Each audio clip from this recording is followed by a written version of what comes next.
सिंह धामी ने प्रेस वार्ता की। ऐसा लगता है कि जैसे हर एक व्यक्ति इस बार मतदान के दिन की प्रतीक्षा कर रहा हो कि मुझे मतदान करने जाना है, बहुत साइलेंट तरीके से और अपनी अपनी बारी का इंतजार कर रहे हैं।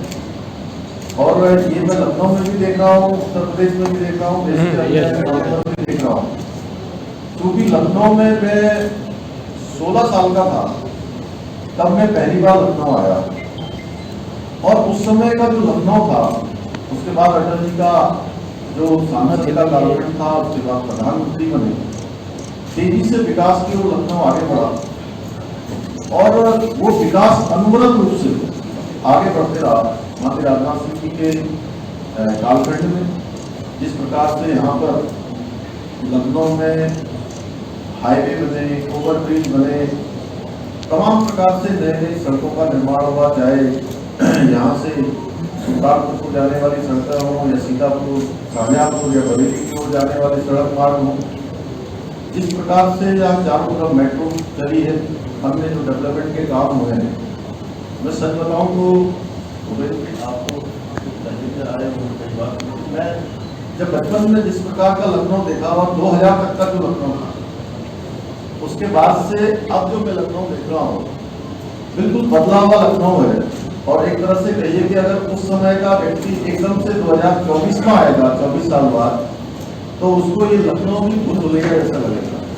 जैसे यहाँ से गोमती नगर जाना एक बहुत टेढ़ी खीर हुआ करती और आज आसानी से हम कुछ ही मिनटों में यहाँ से गोमती नगर पहुँच जाते हैं। यहाँ से अलीगंज, यहाँ से त्रिवेणी नगर, निराला नगर आसानी से पहुँच जाते हैं। इतने सारे काम यहाँ पर। तो लखनऊ के साथ साथ पूरा उत्तर प्रदेश तेजी से विकास की ओर आगे बढ़ा है, एक छोर से लेकर दूसरे छोर तक। इसी प्रदेश के अंदर जहां हम सब के आराध्य देव भगवान राम का भव्य और दिव्य मंदिर बनकर तैयार हो गया, प्राण प्रतिष्ठा हो गई, वहीं भव्य काशी और दिव्य काशी कॉरिडोर बनकर तैयार हो गया। तेजी से इन्वेस्टर एक हब उत्तर प्रदेश बना है, इन्वेस्टमेंट का एक बूम यहाँ पर आया है। इन्वेस्टमेंट समिट के माध्यम से पहले उत्तर प्रदेश की जो गिनती होती थी वो एक बीमारू राज्य के रूप में होती है और आज बीमारू राज्य से उत्तर राज्य की श्रेणी में, अच्छे राज्यों की श्रेणी में उत्तर प्रदेश आ गया है। यहाँ की कानून व्यवस्था के बारे में हम सब लोग जानते हैं भली बात कि एक बार दूसरे बदमाश अपराधियों का आतंक हुआ करता था। सपा और बसपा की सरकारों में वसूली गैंग सक्रिय हुआ करते थे। आज पूरी तरह व्यवस्था इतनी अच्छी हो गई है कि आज उत्तर प्रदेश का हर जगह पर उदाहरण दिया जाता है। इस प्रकार से राज्य आगे बढ़ा है, इंफ्रास्ट्रक्चर के क्षेत्र में भी राज्य आगे बढ़ा है और प्रधानमंत्री आदरणीय मोदी जी के कालखंड में 10 सालों में गरीब कल्याण की जो योजनाएं बनी हैं, हर उस व्यक्ति के उत्थान का कार्य हुआ है। इसको योजनाओं की आवश्यकता है। 2014 से पहले भी देश में अनेक योजनाएं आई, लेकिन वो योजनाएं कुछ लोगों को फायदा पहुंचाने के लिए। आज प्रधानमंत्री जी के कालखंड में जो योजनाएं बनती हैं, वो लोगों के जीवन स्तर को उनको सहायता करने के लिए बनाई जाती है। जिनको योजनाओं की आवश्यकताएं होती है, जरूरत होती है, उनके जीवन में मदद मिले, वो सब काम होता है। तो आज हर वर्ग के उत्थान का काम हो रहा है। कई ऐतिहासिक निर्णय लिए गए हैं देश के अंदर। 3 तलाक से मुक्ति हुई है, मुस्लिम बहनों की। धारा 370 समाप्त हुआ है, भगवान राम का मंदिर बनाया है, CAA का कानून लागू हुआ है। और मुझे बताते हुए खुशी है आप सबके बीच में कि भारतीय जनता पार्टी का जो संकल्प पत्र माननीय प्रधानमंत्री जी के नेतृत्व में देश के समक्ष प्रस्तुत किया गया है, उसमें पूरे देश के अंदर UCC समान नागरिक संहिता की आवश्यकता और उसको लागू करने का संकल्प किया गया है। और उत्तराखंड देवभूमि को देश की आज़ादी के बाद पहला राज्य होने का सौभाग्य प्राप्त हो गया जहां यूसीसी एक विधेयक के रूप में पारित होकर विधेयक बन चुका है। माननीय राष्ट्रपति महोदया की भी उसमें स्वीकृति मिल गई है। तो एक तरफ आज जहां आदरणीय प्रधानमंत्री जी के नेतृत्व में पूरे देश को परिवार मानकर काम किया जा रहा है, देश में समान नागरिक संहिता को लाने का संकल्प किया जा रहा है, देश के अंदर एक चुनाव की बात हो रही है पूरे देश में। वहीं दूसरी तरफ ऐसे लोग हैं जो केवल अपने परिवारों से बात नहीं कर पा रहे हैं, परिवारवादी दल हैं, भ्रष्टाचार में लिप्त दल हैं, भ्रष्टाचार को जलने वाले दल हैं, तुष्टीकरण करने वाले दल हैं, और आज भी वो तुष्टीकरण की बात कर रहे हैं और समय समय पर जनता को सामने उनके सारे हथकंडे जब फेल हो गए हैं तो तमाम प्रकार से भ्रामक प्रचार कर रहे हैं कि 400 पार हो जाएंगे तो देश का संविधान बदल जाएगा, देश से आरक्षण व्यवस्था समाप्त हो जाएगी। मैं कहना चाहता हूँ कि मोदी जी आरक्षण के बहुत बड़े पैरोकार हैं, बहुत बड़े समर्थक हैं, और आज भी भारतीय जनता पार्टी और एनडीए की पूरी मेजोरिटी है जब देश में गरीब कल्याण के लिए, पिछड़ों के लिए, अनुसूचित के लिए, जनजाति के लिए जो काम इस कालखंड में हो रहे हैं, देश की आज़ादी के बाद कभी नहीं हुए। इसका उदाहरण है कि देश के राष्ट्रपति के रूप में आदरणीय कोविंद जी का कार्यकाल पूरा हुआ और आदिवासी बहुल इलाके में पैदा हुई आज पूरे देश को गौरवान्वित करने का काम राष्ट्रपति द्रौपदी मुर्मू जी कर रही है। तो ये हमारे प्रधानमंत्री जी का ही नेतृत्व है कि जिसमें हर वर्ग के उत्थान का काम किया गया है। तो इसमें दो प्रकार की विचारधाराएं चल रही हैं और आप सब यही पूछेंगे कि किस प्रकार का माहौल है उत्तर प्रदेश में, कैसा है।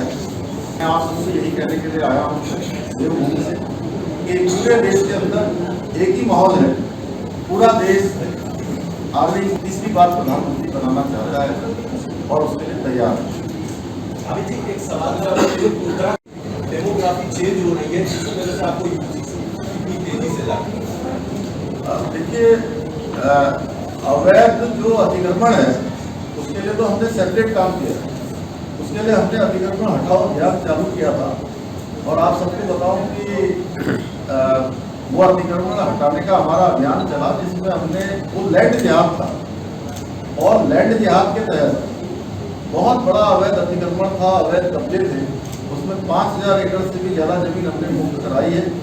लेकिन यूसीसी हमारी पार्टी का जनसंघ के जमाने से ये देश के सामने एक संकल्प था कि, और बाबा साहब डॉक्टर भीमराव अम्बेडकर जी जब संविधान बना रहे थे तो उस समय भी इस पर बहुत बहस हुई, लेकिन उस समय ये प्रावधान नहीं हुआ कि यूसीसी लागू हो, कुछ बहस होने के कारण से। लेकिन अनुच्छेद संविधान के अनुच्छेद 44 में इसका प्रावधान किया गया और उत्तराखंड विधानसभा के 2022 के चुनाव में जाने से पहले हमने उत्तराखंड की जनता के समक्ष आदरणीय प्रधानमंत्री जी के नेतृत्व में संकल्प रखा था कि नई सरकार के गठन होते ही हम यूसीसी को उत्तराखंड में लाएंगे, यूसीसी का कानून बनाएंगे और उसके पीछे हमने ये कहा था कि उत्तराखंड देवभूमि है, उत्तराखंड गंगा का प्रदेश है, उत्तराखंड यमुना का प्रदेश है, उत्तराखंड वनों से आच्छादित है, नदियों से आच्छादित है, दो अंतर्राष्ट्रीय सीमाओं से लगा हुआ प्रदेश है। उत्तराखंड के प्रत्येक परिवार में कोई सेना में है, कोई अर्धसैनिक बलों में है, देश के किसी न किसी स्थान पर अपनी सेवाएं दे रहा है। इसलिए नई सरकार हमारी गठन होगी तो हम हर वर्ग के लिए उत्तराखंड के अंदर रहने वाला कोई किसी वर्ग का होगा, किसी जाति का होगा, किसी संप्रदाय का होगा, किसी भी धर्म को मानने वाला होगा, सबके लिए एक समान कानून लाएंगे। और उत्तराखंड की देवतुल्य जनता ने हमको इसमें अपना मैंडेट दिया और उत्तराखंड के इतिहास में पहली बार किसी भी राजनीतिक दल को उत्तराखंड स्थापना के बाद लगातार दूसरी बार सरकार में आने का मौका दिया, अपना आशीर्वाद दिया और हमको मैंडेट दिया। हमने जो जनता से वायदा किया था, मोदी जी की जैसे गारंटियां देश भर के अंदर पूरी हुई है, धारा 370 समाप्त हुई है, भगवान राम का मंदिर बनाया है, सीएए का कानून आया है, 3 तलाक का खात्मा हुआ है, गरीबों के कल्याण की गारंटी सुनिश्चित हुई है, उसी प्रकार से उत्तराखंड में भी यूसीसी के रूप में एक गारंटी पूरी हुई है। जो गंगोत्री उत्तराखंड से निकली है, अब वो गंगोत्री पूरे देश के अंदर जो है वो कहीं न कहीं लाभ देने का काम करेगी। जैसे माँ गंगा उत्तराखंड से निकलकर पूरे देश को जल और जीवन देने का काम करती है, उसी प्रकार से यूसीसी की गंगा भी सबको लाभान्वित करने का काम है। आमिर साहब, अभी आपने लैंड जिहाद एक शब्द का इस्तेमाल किया।